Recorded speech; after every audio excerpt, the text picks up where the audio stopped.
Hai sahabat Kapriani, apa kabar? Semoga sehat dan bahagia selalu ya. Sebelumnya, terima kasih untuk sahabat yang sudah subscribe channel ini. Sahabat, pada video sebelumnya kita sudah kulineran di Pasar Majestic. Nah, karena jajanan di sini cukup beragam, gimana kalau kita lanjutkan lagi cari jajanan lainnya? Setuju ya sahabat?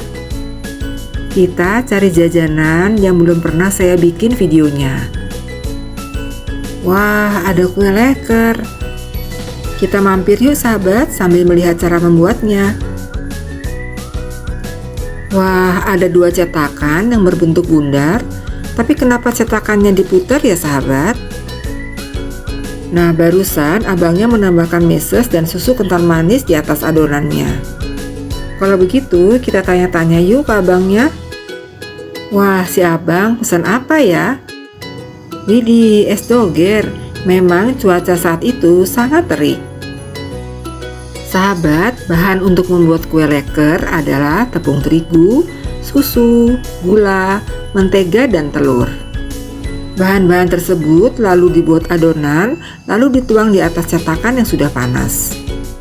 Sahabat, cetakan kue leker ini bisa berputar dengan memutar engkol yang terhubung dengan cetakan tersebut. Engkol harus segera diputar setelah adonan dituang ke atas cetakan agar adonan menjadi tipis merata. Adonan yang tipis menghasilkan kue leker yang renyah. Sahabat, nama kue leker berasal dari bahasa Belanda yang artinya lezat. Berdasarkan sumber pencarian di Google, kue leker sendiri berkembang pesat di kota Solo. Saat bangsa Belanda yang akrab dengan sajian pancake datang ke Solo, warga berinisiatif untuk membuat versi hematnya dengan membuat adonannya menjadi lebih tipis yang kini dikenal dengan sebutan kue leker. Kue leker biasanya diberi topping coklat, keju, dan coklat keju. Sementara adonan yang menghasilkan leker yang renyah dapat dipilih yang original atau yang diberi pasta pandan. Sekarang kita lanjut lagi ya sahabat.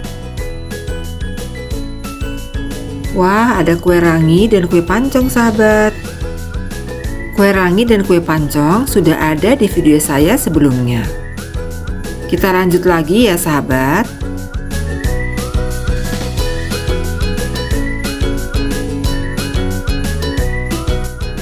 Nah, ini kue apa ya sahabat? Kita berhenti dulu ya. Wah, ada kue cubit.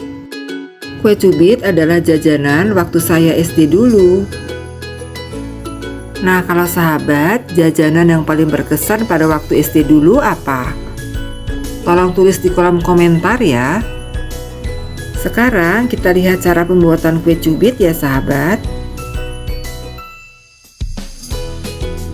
Bahan untuk membuat adonan kue cubit adalah tepung terigu, telur, mentega, gula, dan vanili.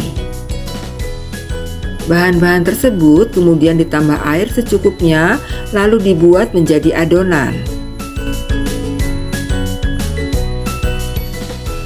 Adonan harus dikocok merata agar kuenya bisa mengembang.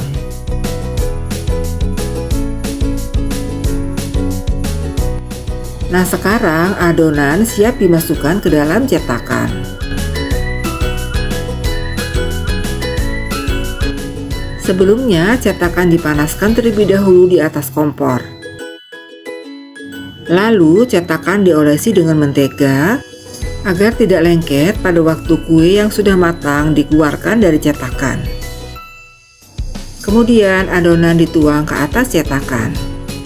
Sahabat, kita bisa request mau diberi topping meses atau original tanpa meses. Sahabat, kue cubit berasal dari Jakarta. Dinamakan kue cubit karena kue yang matang diambil dengan alat penjepit sehingga terlihat seperti dicubit. Nah, kuenya sudah matang sahabat. Karena bentuknya yang lucu dan teksturnya yang lembut, kue ini digemari oleh anak-anak pada era tahun 80 sampai 90-an. Wah, sekarang abangnya sedang membuat apa ya? Oh, ini yang namanya kue cubit sarang laba-laba. Kue cubit sarang laba-laba menggunakan adonan yang sama dengan kue cubit sebelumnya. Tetapi pada saat dituang ke atas cetakan, caranya diputar-putar sehingga menyerupai sarang laba-laba.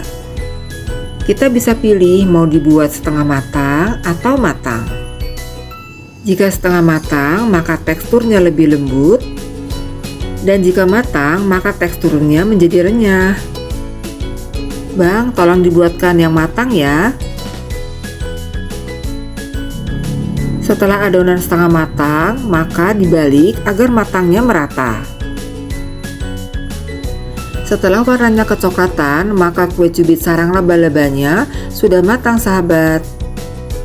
Jika sahabat akan mengadakan suatu event dan ingin mendatangkan kue cubit sekaligus dengan gerobak dan abangnya, dapat menghubungi Bang Rizal di nomor WA ini ya. Sahabat, Pasar Mayastik sudah ada sejak tahun 1950 dan diresmikan pada tahun 1981. Pada tahun 2012, Pasar Mayastik diremajakan sehingga menjadi pasar yang nyaman untuk berbelanja. Nah, sekarang kita ke indoornya Pasar Mayastik ya.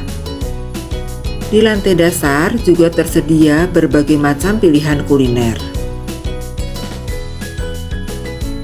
Kita keliling yuk, sahabat.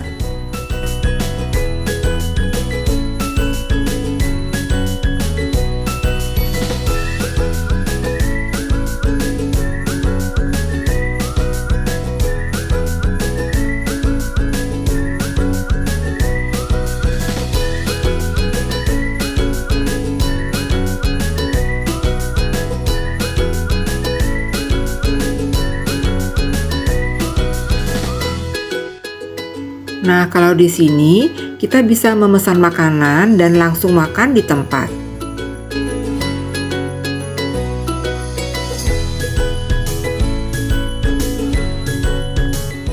Wah, ada es oyen dan es podeng, sahabat. Karena sudah capek tadi berkeliling, saya beli es dulu ya, sahabat.